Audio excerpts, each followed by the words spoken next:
ஒரு கல்லை செதுக்கிறது சிற்பி அப்படின்னா ஒரு விஷுவல்ல வடிவமைச்சு அதை நம்ம கிட்ட கொடுக்கறது இவங்க கையில தான் இருக்கு.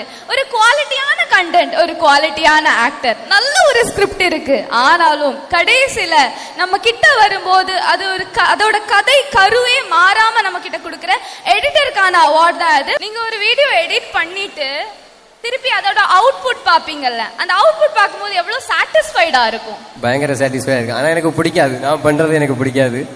ஆனா நான் போடுவேன் பிடிக்காம இருந்தாலும். அதை பார்த்து எனக்கே வெறுத்துரும்.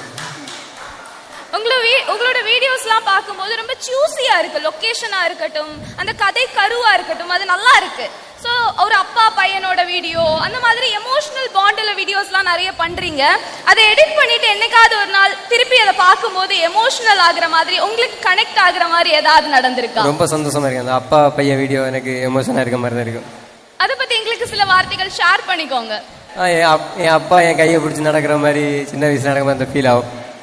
ரொம்ப ஷார்ட் அண்ட் ஸ்வீட்டாவே முடிச்சிருக்காங்க. டேய் மக்கா, இது நம்ம காலம், நம்ம மீடியா.